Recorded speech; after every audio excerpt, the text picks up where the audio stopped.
Welcome back to World Rare Coin Vault, where ordinary-looking coins can reveal extraordinary pieces of American history. Today, we're taking a close look at a 1957 D. Lincoln wheat cent, a coin that millions of Americans once carried in their pockets, yet one that can become surprisingly interesting when condition, color, strike, and rarity come into play. Before we uncover what makes this date worth checking, make sure you subscribe, because you never know what overlooked coin might turn out to be a collector's treasure. Could a 1-cent coin from 1957 really be worth more than its face value? The answer is yes, but there is an important catch. Most 1957 D. Lincoln cents are common, and a circulated example is generally not a fortune. The real excitement begins when you find an unusually well-preserved example, especially one with strong original red color, excellent surfaces, and a high professional grade. In fact, certified auction records show just how dramatically value can change at the very top of the grading scale. So before you spend, trade, or dismiss a 1957 D cent, let's find out exactly what you should be looking for. The 1957 D. Lincoln cent was struck at the Denver Mint during the final years of the classic Lincoln wheat cent series.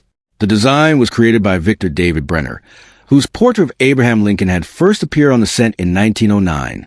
Brenner's Lincoln portrait became one of the most recognizable designs in American coinage, and the reverse featured two wheat ears surrounding the words 1 cent and United States of America. The wheat design continued through 1958, making these coins part of the original wheat cent era. The small D beneath the date is particularly important because it identifies Denver as the minting facility.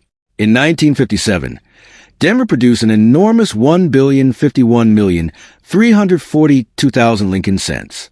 That huge mintage tells us something immediately. The 1957 D is not a rare coin simply because it is old. More than 1 billion were made, and many survived. That is why collectors need to look beyond the date and mint mark and pay close attention to condition. Technically, this is a bronze Lincoln cent with a composition of 95% copper and 5% tin and zinc. It weighs 3.11 grams, measures 19 millimeters across, and has a plain edge. These specifications are consistent with the bronze Lincoln cents of the 1909 to 1982 period. Now comes the part that can make a common coin much more interesting. Condition. Collectors often use grades such as good, very good, fine, very fine, extremely fine, about uncirculated, and mint state to describe preservation.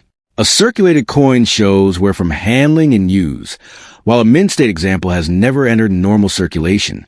For copper cents, collectors also pay attention to color.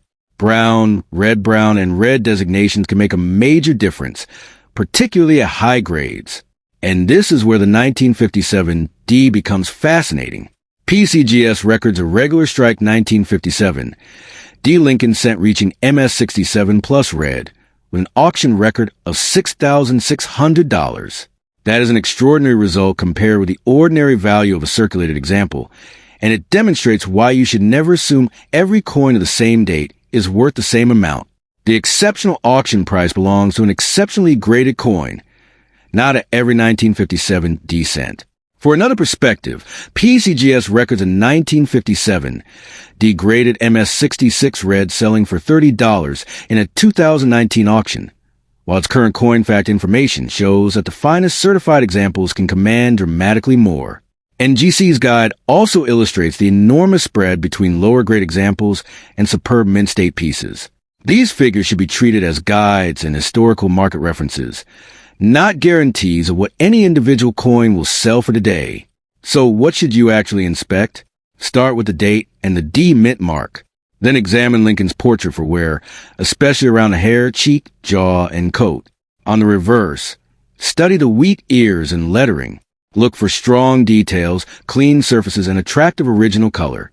Carbon spots, scratches, stains, harsh cleaning, or other damage can significantly reduce collector appeal. And be especially careful about cleaning. A coin that looks dull or brown may tempt someone to polish it, but that can permanently damage the original surface. Experienced collectors generally prefer coins with natural surfaces, even when the color is not bright red. If you believe you have an unusually high-grade 1957 D, professional authentication, and grading from a reputable third-party grading service can be worthwhile. Certification does not automatically make a coin valuable, but it can provide an independent assessment of authenticity and condition. There is also an important lesson here for anyone searching through old change. Age alone does not create rarity. A coin can be nearly 70 years old and still be common, while another example of the exact same date can become highly desirable because of exceptional preservation. That difference is one of the foundations of serious coin collecting. So, would you spend a 1957 D. Lincoln cent without checking it first? Most examples are not rare treasures, but an exceptionally preserved specimen can be a very different story.